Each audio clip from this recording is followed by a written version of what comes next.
አርሰናል በቪኒሺየስ ጁኒየር የዝውውር ጉዳይ ላይ ያመረረ ይመስላል። ተጫዋቹ ሪያል ማድሪድን የሚለቅ ከሆነ ከ400,000 ፓውንድ በላይ ሳምንታዊ ደሞዝ እንዲከፈለው ይፈልጋል። አርሰናል ደግሞ ይህንን ለመክፈል ዝግጁ እንደሆነ ታማኝ የመረጃ ምንጮች እየዘገቡ ይገኛሉ። ይህ የሚሆን ከሆነ የአርሰናል የዝውውር ፖሊሲ መናጋቱና ወሳኝ ተጫዋቾች መልቀቃቸው አይቀርም። አርሰናል በዚህ ተጫዋች ዝውውር ላይ ያሰበው ነገር ምንድን ነው? አርሰናል በዚህ ዝውውር ላይ እስከ ምን ያህል ርቀት ሊጓዝ ይችላል? ይህንን ጉዳይ በዛሬው ፕሮግራማችን ላይ እንመለከቷለን። ሰላም አድማጮች፣ እንዴት ናችሁ? እግዚአብሔር ይመስገን እኔ በጣም ደህና ነኝ። የምትገኙት አራዳ ሜዳ ኦፊሻል ዩቱብ ገጻችን ላይ ነው። ለቻናሉ አዲስ ከሆናችሁ የዩቲዩብ ገጹን ሰብስክራይብ በማድረግና የደወል ምልክቷን በመጫን የቻናላችን ቤተሰቦች እንድትሆኑ የአክብሮት ግብዣችን ነው።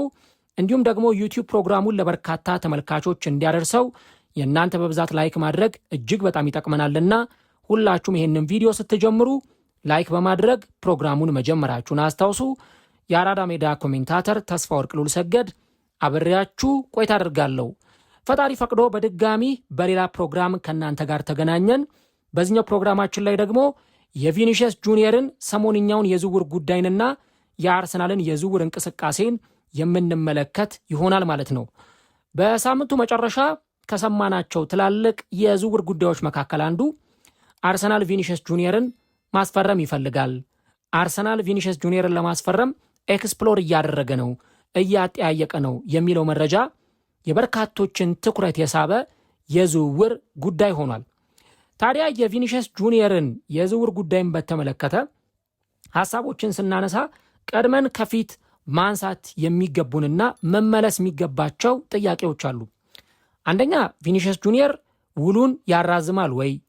ሁለተኛ ደግሞ ውሉን የማያራዝም ከሆነ የማያራዝምበትስ ምክንያት ምንድን ነው? ሶስተኛ ደግሞ አርሰናል ሪያል ማድሪድ የሚጠይቀውን ገንዘብና ተጫዋቹ የሚጠይቀውን ደሞዝ ለመክፈል ፈቃደኛና ዝግጁ ነው ወይ የሚሉ ጥያቄዎች ይነሳሉ። እነዚህ ጥያቄዎች ሲመለሱ ነው ቪኒሺየስ ጁኒየር ወደ አርሰናል ይመጣል ወይስ ደግሞ አይመጣም የሚለው ነገር ትክክለኛውን ምላሽ የሚያገኘው። የኮንትራት የማራዘሙን ሂደት በተመለከተ የክለቡ ፕሬዝዳንት ፍሎረንቲኖ ፔሬዝ ተጫዋቹ እንዲለቅ ምንም አይነት ፍላጎት የላቸውም። ጆዜ ሞሪኖም በሚቀጥለው ሲዝን በክለባቸው የጌም ፕላንና የጨዋታ እቅድ ውስጥ ሊያገኟቸው ከሚፈልጉ ተጫዋቾች መካከል አንዱ ቪኒሺየስ ጁኒየር ነው። ምንም እንኳን ክለቡ ያን ዲዮማንዴን ለማስፈረም እጅግ በጣም እየተቃረበ ቢገኝም፣ ነገር ግን ደግሞ ቪኒሺየስ ጁኒየርም የክለባቸው የጌም ፕላን እቅድ ውስጥ የሚካተት ተጫዋች እንደሚሆን ይጠበቃል። ታዲያ ጆዜ ሞሪኖም እንዲለቅ የማይፈልጉ ከሆነ ፍሎረንቲኖ ፔሬዝም ይህን ተጫዋች መልቀቅ ካልፈለጉ ለምንድን ነው ተጫዋቹ ኮንትራቱን ላያራዝም የሚችለው የሚለው ነገር መመለስ አለበት። ተጫዋቹ ኮንትራቱን ሲያራዝም በተለይ ደግሞ የደሞዝ ጭማሪ እንዲደረግለት ይፈልጋል። አሁን ከሚከፈለው ገንዘብ በላይ ተጨማሪ ገንዘብ እንዲከፈለው ይፈልጋል። ለምሳሌ ኬሊያን ኤምባፔ የክለቡ መሪ ተዋናይ ነው እና በሪያል ማድሪድ ቤት ወደ $685,000 አካባቢ በሳምንት የሚከፈለው ተጫዋች ነው ኬሊያን ኤምባፔ። ታዲያ ይሄንኛውም ተጫዋች ኬሊያን ኤምባፔ ከሚከፈለው ጋር የሚመሳሰል አሊያም ኬሊያን ኤምባፔ ከሚከፈለው ጋር ተቀራራቢ የሆነ ደሞዝ እንዲከፈለው ይፈልጋል። ኬሊያን ኤምባፔ ትሪት በሚደረግበት ሁኔታ፣ ኬሊያን ኤምባፔ በሪያል ማድሪድ ሰዎች በሚታይበት አይን መታየት ይፈልጋል። የሚያገኘው ጥቅማ ጥቅም፣ የቦነስ ክፍያ ከዚህ በፊት ከነበረው እንዲጨምር ይፈልጋል። ያ ነው ተጫዋቹን በሪያል ማድሪድ ቤት ኮንትራቱን እንዲያራዝምም እንዳያራዝምም የሚያደርገው ትልቁ ጉዳይ። ሪያል ማድሪድ ይህን ነገር ለማድረግ እኛ ፍላጎት የለንም ካለና ተጫዋቹ ለመልቀቅ የሚወስን ከሆነ አርሰናልስ ይህንን ተጫዋች ያስፈርመዋል ወይ? የሚጠይቀውን የደሞዝ ክፍያ አሟልቶ የዝውውር ሪከርዱን ሰብሮ አርሰናል ይህንን ተጫዋች ያስፈርመዋል ወይ የሚለው ትልቁ ጉዳይ ይሆናል። ታዲያ ትላንትና ዘ ቴሌግራፍ ምሽቱን አንድ መረጃ ይዞ ወጥቶ ነበር። አርሰናል የክለቡን ሪከርድ እና የክፍያ ጣሪያ በመስበር ለሪያል ማድሪድ ማቅረብ የሚገባውን ገንዘብ ለማቅረብ ለተጫዋቹም ሊከፈለው የሚገባውን የደሞዝ ጥያቄ ለመክፈል አርሰናል ዝግጁ ነው የሚሉ መረጃዎችን ይዞ ወጥቷል። በአርሰናል በቅርብ ጊዜ ኮንትራታቸውን ያራዘሙ ተጫዋቾችን ብንመለከት አርሰናል ከ22 ዓመታት በኋላ የፕሪሚየር ሊጉን ዋንጫ እንዲያሸንፍ እና በባለፉት ዓመታት ትረስት ዘ ፕሮሰስ በሚለው በአርቴታ መርህ ከቡድኑ ጋር አብረው ለትልቅ ውጤት ሲፋለሙ የነበሩ ተጫዋቾች የሚከፈላቸውን ክፍያ ስንመለከት የደሞዝ ጣሪያ አለው። ለምሳሌ ቡካዮ ሳካ በሳምንት ወደ 300,000 ፓውንድ ይከፈለዋል። ካይ ሃቨርትዝ ወደ 280,000 ፓውንድ ሳምንታዊ ደሞዝ ይከፈለዋል። በክለቡ ምንም አገልግሎት እየሰጠ ያልሆነው በጉዳት ምክንያት ጋብርኤል ሄሱስ ወደ 265,000 ፓውንድ ይከፈለዋል። ዊሊያም ሳሊባ፣ ዴክላን ራይስ 250,000 240,000 ፓውንድ ሳምንታዊ ደሞዝ የሚከፈላቸው ተጫዋቾች ናቸው። ኢቭን ቪክተር ዮኬሬስ 200,000 ፓውንድ ሳምንታዊ ደሞዝ፣ ማጋሌሽ 150,000 ፓውንድ ሳምንታዊ ደሞዝ የሚከፈላቸው ተጫዋቾች ናቸው። አሁን ባለው ከረንት ሁኔታና መረጃ መሰረት ማለት ነው። ስለዚህ ይህ የሚሆን ከሆነ አሁን የቪኒሺየስ ጁኒየር ወደ አርሰናል መምጣት ምናልባት አርሰናል 400,000 ፓውንድ እና ከዛ በላይ ለቪኒሺየስ ጁኒየር አሁን ባለው ወቅት ለመክፈል ዝግጁ ነው እየተባልን ነው። አሁን የሚወጡትን መረጃዎች ስንመለከት በትክክል የሚያሳየው ያንን ነው። ቪኒሺየስ ጁኒየር በተለይ ደግሞ ከታክስ ጋር አብሮ ወይም ደግሞ የተጣራ ደሞዙ ሳይሆን ግሮስ የሆነውን ሳላሪውን ስንመለከት በሳምንት ወደ 480,000 ዩሮ የሚከፈለው ተጫዋች ነው። ስለዚህ ወደ አርሰናል ሲመጣ ወይም ወደ አርሰናል የሚመጣ ከሆነ አሁን ከሚከፈለው ተጨማሪ ክፍያ እንዲከፈለው ነው እንጂ አሁን ከሚከፈለው የሚያንስ ክፍያ እንዲከፈለው አይደለም ወደዚህ እግር ኳስ ክለብ የሚመጣው። እና ዘቴሌግራፍ እያለን ያለው ምንድን ነው? አርሰናል የሚጠየቀውን ደሞዝ ለመክፈልና የክለቡን የደሞዝ ጣሪያ ለማሻሻል ያንን ሪከርድ ሰብሮ ይህንን ተጫዋች ለማምጣት ዝግጁ ነው እያለን ነው ዘቴሌግራፍ። አሁን አርሰናል ይህንን የክለቡን የዝውውር ፖሊሲ የክለቡን የዝውውር ስትራቴጂ የሚነቀንቅ የዝውውር ሂደት ነው አርሰናል እየተከተለ ያለው። አርሰናል እስካሁን ኤሊያን ሜስሊየን አስፈርሟል፣ ግብ ጠባቂውን ዞሊስን ከክለብ ብሩዥ አርሰናል አስፈርሟል። አሁን ታዲያ ይህንን ተጫዋች ለማስፈረም አርሰናል እንቅስቃሴዎችን እያደረገ ይገኛል። አርቴታ በ2019 አርሰናልን ከተቀላቀለ በኋላ አንዱ የሰራው ትልቁ ስራ ምንድን ነበር? ከፍተኛ ደሞዝ የሚከፈላቸውን ተጫዋቾችና ብዙ አገልግሎት የማይሰጡ ተጫዋቾችን ከክለቡ ዌጅ ቢል ላይ መቀነስና ስማቸውን መሰረዝ ነበር። ለምሳሌ መሱት ኦዚል እና ፒየር-ኤመሪክ ኦባሜያንግ በሳምንት ከ350,000 ፓውንድ በላይ ይከፈላቸው የነበሩ ተጫዋቾች ናቸው። ሁለቱም ተጫዋቾች ከዛ ክለብ እንዲወጡ ተደርገዋል። በተለይ የመሱት ኦዚልን እናስታውሳለን። በኮቪድ ወረርሽኝ ወቅት ተጫዋቹ ደሞዙን እንዲቀንስ ተጠይቆ ደሞዜን በፍጹም አልቀንስም ብሎ ነበር። ለእርዳታ ገንዘብ በተባለ ጊዜ የእርዳታውን ገንዘብ እኔ ራሴ እሰጣለሁ እንጂ ደሞዜን አልቀንስም በማለት ከአርሰናል ሰዎች ጋር የገባበትን ሰጣ ገባ ሁሉ እናስታውሳለን። እና አሁን በተለይ በምንመለከተው አይነት ሂደት ለምሳሌ እነ ቡካዮ ሳካ ከ300,000 ፓውንድ በላይ በሳምንት የሚከፈላቸው ተጫዋቾች ሊሆኑ ይችላሉ። እና አሁን የቪኒሺየስ ጁኒየር ወደ አርሰናል መምጣት ይሄ ተጫዋች ወደ አርሰናል ሲመጣ አርሰናል አንደኛ የሚከፍለው የዝውውር ገንዘብ እጅግ በጣም ከፍተኛ ሊሆን እንደሚችል እናነሳለን። ምክንያቱም በጣም ከፍተኛ የሆነ የደሞዝ የዝውውር ገንዘብ ነው ሪያል ማድሪድ ለዚህ ተጫዋች ሊጠይቅ የሚችለው 160 ሚሊዮን ዩሮ 170 ሚሊዮን ዩሮ ሁሉ ለዚህ ተጫዋች ዝውውር ሊጠየቅ ይችላል ለቪኒሺየስ ጁኒየር። ስለዚህ አርሰናል እስካሁን ድረስ የዝውውር ሪከርዱ ሁላ በዴክላን ራይስ የተያዘ እግር ኳስ ክለብ ነው። ስለዚህ አርሰናል ለቪኒሺየስ ጁኒየር አንደኛ ከፍተኛ የሆነ የዝውውር ገንዘብ ለሪያል ማድሪድ ማቅረብ ይጠበቅበታል። አንድ ሁለተኛ ደግሞ ይሄንን ተጫዋች ለማምጣት የሚከፍለውም ደሞዝ በጣም ከፍተኛ መሆን አለበት። እንዳንዶም የኔ ትልቁ ስጋት ምንድን ነው? አሁን ቪኒሺየስ ጁኒየር ወደዚህ ክለብ ከመጣና እንደተባለው ከ400,000 ፓውንድ በላይ አርሰናል ሳምንታዊ ደሞዝ ለዚህ ተጫዋች የሚከፍል ከሆነ በክለቡ በጣም ትልቅ አገልግሎት ያላቸው ከፍተኛ ደሞዝ የሚገባቸው ተጫዋቾች ምን አይነት ስሜት ከዛ በኋላ ሊኖራቸው ይችላል? ምክንያቱም እነ ዊሊያም ሳሊባ እነ ዴክላን ራይስ የሚከፈላቸውን ደሞዝ ካያችሁና በጎን ደግሞ በዚህ ጋር የቪኒሺየስ ጁኒየርን ደሞዝ ማነጻጸር የሚቻል ከሆነ በእነዛ ተጫዋቾች በኩል ምን አይነት ስሜት ሊኖር ይችላል? ምክንያቱም ይሄ ነገር ብዙ ነገሮችን ሊያመሰቃቅል እንደሚችል ግልጽ ነው። በአንድ ወቅት አሌክሲስ ሳንቼዝ ወደ ማንቸስተር ዩናይትድ ባመራበት ጊዜ አብዛኞቹ የማንቸስተር ዩናይትድ ተጫዋቾች ፊት እንደነሱት ሁሉ በወቅቱ ሲዘገብ ነበር። ምክንያቱም ተጫዋቹ በወቅቱ ይከፈለው የነበረው ደሞዝ እጅግ በጣም ከፍተኛ ነው እና እንዲህ አይነት ተለቅ ያሉ ተጫዋቾች ወደ አንድ ትልቅ ክለብ በሚሄዱበት ጊዜ ያውም ደግሞ አርሰናልን ወደ መሰለ ክለብ ደግሞ ሲመጣ የሚጠየቀው ገንዘብ፣ ጥቅማጥቅሙ፣ ቦነሱ፣ የደሞዝ ክፍያው እስካሁን ድረስ በአርሰናል ከተለመደው አንጻር ስታዩት በጣም የተጋነነ ገንዘብ ነው ብዬ አስባለሁ። ከዛ ግን የኔ ስጋት ደግሞ ምን ይሆናል? አርሰናል ቪኒሽስ ጁኒየርን የሚያስፈርም ከሆነ ሌሎች ዲፓርትመንቶች ላይ መድፈን ያሉበትን ቀዳዳዎች ሳይደፍን ሲዝኑን እንዲጀምር ሊያስገድደው ይችላል። አርሰናል አሁን አስቡት ወደ 160 ሚሊዮን ዩሮ 170 ሚሊዮን ዩሮ ለቪኒሽስ ጁኒየር የሚያወጣ ከሆነ ለተጫዋቹ ያንን ደሞዝ የሚከፍል ከሆነ ሌሎች ዲፓርትመንቶች አሉ። ለምሳሌ አርሰናል ተከላካይ ማስፈረም ይፈልጋል። የአማካይ መስመሩን ማጠናከር ይፈልጋል። በቪኒሽስ ጁኒየር ብቻ ደግሞ የመስመር ማጥቃቱን እየመራ ላቀጥል ትችላለህ እና ይሄ ጉዳይ በራሱ በደንብ በአርሰናል የሚታይና አርሰናሎች በደንብ ይህን ነገር ኮንሲደር እንደሚያደርጉት ግልጽ የሚሆን ጉዳይ ይመስለኛል። ስለዚህ ስለ ቪኒሽስ ጁኒየር ዝውውር ስናስብ የክለቡን የዝውውር ስትራቴጂ፣ የክለቡን ታሪክ፣ የዝውውር ታሪክም ጭምር በሆነ መንገድ የሚቀይር ነገር ስለመሆኑ ማንሳት ያስፈልጋል። በእርግጥ አንድ ማንክደው ነገር አርሰናል አሁን ከዋክብት ተጫዋቾችን የሚያስፈርምበት አቅሙ ከመጠን በላይ ደርሷል። ምክንያቱም በአመት ለ3 ለ4 ዋንጫ የሚፎካከር ክለብ ነው። ፕሪሚየር ሊግ ዋንጫን ያነሳ፣ ቻምፒየንስ ሊግ ፍጻሜ የደረሰ፣ ካራባኦ ካፕ ፍጻሜ የደረሰ እግር ኳስ ክለብ ነው።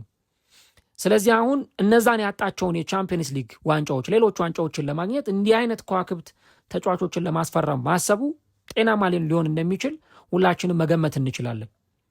ግን ቅድም እንዳልኩት በቪኒሽስ ዝውውር ምክንያት ሌሎች ተጫዋቾች ላይ አርሰናል ኢንቨስት ማድረግ ያለበትን ገንዘብ ኢንቨስት ላይ ያደርግ ይችላል። አንድ ይህን ነገር እንመለከታለን። ከዛ ደግሞ ሌላ ሁለተኛ ከአርሰናል የሚለቁ የዋናው ቡድን ተጫዋቾች የሜይን ቡድን ተጫዋቾች ከዚህ ክለብ ለቀው ሊወጡ ይችላሉ። ይሄን በደንብ በእርግጥ የምንናገረው ነገር ነው። ለምሳሌ የኦደጋርድ ቆይታ እስካሁን አልተረጋገጠም። ይለቃል አይለቅም የሚለው ጉዳይ በርካቶችን እያነጋገረ ነው። ማርቲኔሊ ይቆያል አይቆይም እስካሁን አልተረጋገጠም። ኢቭን ቅድም ከ260,000 70,000 ፓውንድ በላይ ሳምንታዊ ደሞዝ ይከፈለዋል እያልን ያለ ነው። ጋብርኤል ሄሱስ እንኳን በአርሰናል እስካሁን ድረስ ከአርሰናል ጋር የመለያየት ሀሳብ የለውም ተጫዋቹ። አርሰናልም እስካሁን ተጫዋቹን የሚገዛው ክለብ አላገኘም። ስለዚህ እንዲህ ያሉ ተጫዋቾች ያው የጋብርኤል ሄሱስ እንኳን እንደ አርሰናል በተገኘውም ገንዘብ በ5 ሚሊዮን ፓውንድ ቢሆን ራሱ ሸጦ መገላገል ለአርሰናል በጣም ትልቅ ትርፋማ ነው ብዬ አስባለሁ። ምክንያቱም ምንም አገልግሎት የማይሰጥ ተጫዋችን ለአንድ ዓመት ቁጭ አድርጎ ያንን ተጫዋች ምንድነው ደሞዝ ሲከፍል ቆይቶ ከዛ በኋላ በነፃ ተጫዋቹ መሸጥ ለአርሰናል ኪሳራ ነው። ይህንን ጉዳይ እናነሳለን እና የቪኒሽስ ጁኒየር ዝውውር እንደዚሁ ዝም ብሎ አንድ መደበኛ ዝውውር ሳይሆን የአንድ ትልቅ ተጫዋች ዝውውር፣ ከፍተኛ ገንዘብ ሊወጣበት የሚችል ተጫዋች ዝውውር፣ እነዚህ ነገሮች እንዳሉ በደንብ ልናነሳና ልናይ ያስፈልጋል ማለት ነው። እና አሁን የአርሰናል ደጋፊዎችን የሚያሳሰባቸው ትልቁ ነገር ቪኒሽስ ጁኒየር ሲመጣ እንግዲህ አርሰናል አሁን በአርቴታ በኩል ለዓመታት ስንመለከተው አንዱ የቡድኑ ጥንካሬ ምንድን ነው? ኢጎ የምታዩበት ክለብ አይደለም። አንዱ ከአንዱ እኔ እበልጣለሁ፣ አንዱ ከአንዱ እኔ ያ አይነት ስሜት አለኝ ብሎ ራሱን የሚያይ ተጫዋች አርሰናል ውስጥ የለም። ሁሉም በተመሳሳይ ስታንዳርድ፣ ይሄ ተመሳሳይ ላባ ያላቸው ወፎች አንድ ላይ ይበራሉ እንደሚባለው የአርሰናል ተጫዋቾች የሚያሳዩት ካራክተር፣ ያላቸው ጠባይ፣ ያላቸው የሜዳ ላይ ፐርፎርማንስ እኩል በሆነ መንገድ ነው የሚሄዱት። አሁን ኢቨን አርሰናል ቪክተር ዮኬሬስን እንኳን ሲያስፈርም ደሞዙን ቀንሶ የተጫዋቹ ወኪል ማግኘት የነበረበትን ክፍያ ሳያገኝ እሱን ሁሉ ትቶ ነው ቪክተር ዮኬሬስ ወደ አርሰናል የመጣው። ቪኒሽስ ጁኒየር ደግሞ እንደምታውቁት ይሄ የመልበሻ ክፍል አውራ መሆን የሚፈልግ በሆኑ ነገሮች መነጋገሪያ ርዕስ የሚሆን ተጫዋች፣ አጀንዳ የማይታጣለት ተጫዋች ነው ቪኒሽስ ጁኒየር። እንደውም ጆዜ ሞሪኖ ቤኔፊካን እያሰለጠኑ ሪያል ማድሪድ ከቤኔፊካ ጋር በተጫወቱበት ጊዜ የዘረኝነት ጥቃት ሁሉ ተሰንዝሮበት ነበረ ተጫዋቹ እና ያ ዣንሉካ ፕሬስቲያኒ የተባለው ተጫዋች የ6 ጨዋታ ቅጣት ሁሉ ተጥሎበት እንደነበር እናስታውሳለን። እና የደስታ አገላለጹን በተመለከተ ጆዜ ሞሪኖ ተጫዋቹን ገስጸውት ነበር። ኦኬ በጣም ቆንጆ ጎል ነው ያስቆጠረው፣ አስገራሚ ጎል ነው ያስቆጠረው፣ ግን ለምን በመደበኛ ሁኔታ ሰለብሬት አያደርግም? ሰዎች የዘረኝነት ጥቃት እንዲያደርሱበት ፕሮቮክ የሚያደርጋቸው ራሱ ነው በማለት አሰልጣኙ ሲናገሩ እንደነበር እናስታውሳለን። አሁን ባለው ሁኔታ በአርሰናልና በሪያል ማድሪድ በኩል ክለብ ከክለብ ንግግር አልተጀመረም። ሪያል ማድሪድ ያን ዲዮማንዴን በማስፈረም ጉዳይ ላይም ቢዚ መሆኑን ማንሳት ያስፈልጋል። ግን ይህ በእንዲህ እንዳለ አርሰናል ይህንን ተጫዋች የሚያመጣ ከሆነ ቀደም እንዳልኩት ቀላል የሚባል ዝውውር ስላልሆነ በዝውውር ሂደቱ ላይ እንዲህ አይነት ነገሮችን ይዞ ሊመጣ ይችላል። ነገር ግን ቀደም እንዳልኩት በርካቶች እንደሚናገሩት ትላልቅ ሰዎች የመረጃ ምንጮችም እንደሚዘግቡት ከሆነ አርሰናል የዚህን ተጫዋች ደሞዝ ለመክፈል አርሰናል የሚጠየቀውን ደሞዝ ሁሉ ለዚህ ተጫዋች ከፍሎ ይህንን ተጫዋች ለማምጣት ዝግጁ ነው የሚሉ መረጃዎች ይወጡ ይገኛሉና አርሰናል በዚህ ተጫዋች ዝውውር ላይ እንዳመረረ በቪኒሺየስ ዝውውር ላይ በጣም ሲሪየስ አቋም እንደያዘ አርሰናል የሚያሳይ ነው። እናንተስ ምን ሐሳብ አላችሁ በቪኒሺየስ ጁኒየር ዝውውር ጉዳይ ላይ? ተጫዋቹ ቢመጣ ብዙ ጥቅም ይሰጣል አርሰናል፣ ምንም ጥያቄ የለውም። ይሄ ፈዞ ተኝቶ የነበረውን የአርሰናልን የግራ መስመር ማጥቃት በ2-3 እጥፍ ማሻሻል የሚችል ተጫዋች ነው። ግን ደግሞ ሲመጣ በክለቡ ተጫዋቾች በኩል የሚፈጥረው ስሜት አርሰናል እሱን ለማምጣት ሲል የሚለቃቸው ትላልቅ ተጫዋቾች እነዚህ ሁሉ ነገሮች ከግምት ውስጥ መግባት አለባቸው። በቅርቡ እንኳን የማንረሳው አርሰናል አሁን ሁሊያን አልቫሬዝን ለመግዛት ሲል ቪክተር ዮኬሬስን ለገበያ ያቀርባል እየተባለ ነው። ወደዳችሁም ጠላችሁም አንድ እርግጠኛውን የምነግራችሁ አርሰናል ቪኒሺየስ ጁኒየርን የሚያስፈርም ከሆነ አንድ አይደለም 2 ትልቅ ተጫዋች አርሰናልን ለቆ መውጣቱ አይቀርም። ይሄን እርግጠኛ መሆን ይቻላል። ያውም በአርሰናል የዝውውር ፖሊሲ አንድ ኮከብ ስታመጣ አንድ ኮከብ ትለቃል። ይሄ ኦቬስ ነው። ለምሳሌ ዞሊስን አመጣርላ አርሰናል ትሮሳርድን ለቋል። እንዲህ አይነት ነገር ነው በአርሰናል በኩል የምንመለከተው እና አሁን አርሰናል እኔ ለምሳሌ ኦዴጋርድ ከአርሰናል መልቀቅ አለበት ብዬ አላስብም። አሁን አርሰናል ቪኒሺየስን የሚገዛ ከሆነ ኦዴጋርድን ለገበያ ሊያቀርብ ነው። ማንን ነው ለገበያ የሚያቀርበው? ምክንያቱም የሚያወጣውን ገንዘብ፣ ደሞዙን፣ የጥቅማ ጥቅሙን፣ ቦነሱን ለማካካስ የግዴታ የሆነ ተጫዋች ለገበያ ቀርቦ መሸጥ አለበት። አርሰናል ደግሞ እንደምታውቁት ግዢ ላይ እንደውም ይሻሏል እንጂ ሽያጭ ላይ በጣም ደካማ ቡድን ነው። እስካሁን በጣም ትልቅ የሆነ ዝውውር የምናስታውሰው አሌክስ ኦክስሌድ-ቻምበርሌን የተዘዋወረበት 35 ሚሊዮን ፓውንድ ገደማ ነው። በሽያጭ እንኳን ብዙ ገንዘብ የሚያገኝ ክለብ አይደለም እና አርሰናል ተወደደም ተጠላም ቪኒሺየስን የሚያመጣ ከሆነ የሆኑ ከዋክብቶችን መልቀቁ አይቀርም። የመጀመሪያ ቡድን ተጫዋቾች መውጣታቸው አይቀርም። ቢያንስ 1 በጣም ከፍ ካለ 2 ሲብስም 3 ተጫዋቾች ሊለቁ ይችላሉ። ያ ደግሞ የክለቡን ስትራክቸር እንዳያዛንፈው በጣም ስጋት አለ። እነ ዊሊያም ሳሊባ የመጀመሪያዎቹን ሳምንታት እንደማይጫወቱ ግልጽ ነው። አርሰናል ተከላካይ ማስፈረም አለበት። አርሰናል በዴክላን ራይስ በተለይ ተጫዋቹ ከህመምና ከጉዳት ጋር እየታገለ ነው አመቱ ሙሉ ሲጫወት የነበረው። እረፍት ይፈልጋል። አርሰናል ብሩኖ ጊማሬሽን ለማስፈረም እየተንቀሳቀሰ ነው። የዚህ ተጫዋች ዝውውር ላይም የሆነ ተጽዕኖ ሊያሳድር ይችላል እና ለእኔ እጅግ በጣም ከባድ ይመስለኛል። እንደኔ እይታ ግን እኔ አሁን ብትጠይቁኝ ከቪኒሺየስ ጁኒየር እና ከሁሊያን አልቫሬዝ ምረጥ ብባል እኔ አልቫሬዝን እመርጣለሁ። ምክንያቱም ቨርሳታይል ነው። ሲያስፈልግ 9 ቁጥር ማድረግ ትችላላችሁ። ሲያስፈልግ ኤስኤስ ወይም ሰከንድ ስትራይከር ቦታ ላይ መጫወት ይችላል። ሲያስፈልግ ሌፍት ዊንገር ፎርዋርድ ሆኖ መጫወት ይችላል። 2-3 ቦታ ላይ መጫወት የሚችል ተጫዋቹ። ቪኒሺየስ ግን ያው ስፔሲፊክ በሆነ ሁኔታ ሌፍት ዊንገር ፎርዋርድ ላይ ምናልባት አርቴታ ደግሞ እንደው ይሁን ካለ ሌላ ቦታ ሊሰጠው ይችል ይሆናል። ያን ነገር ልንመለከት እንችላለን። ቢመጣ ምንም ጥያቄ የለውም። ቅድም እንዳልኩት ለአርሰናል ብዙ ጠቀሜታ መስጠት ይችላል። የኔ ትልቁ ጥያቄ ግን ሲመጣ ብዙ የሚያናጋው ነገር አለ።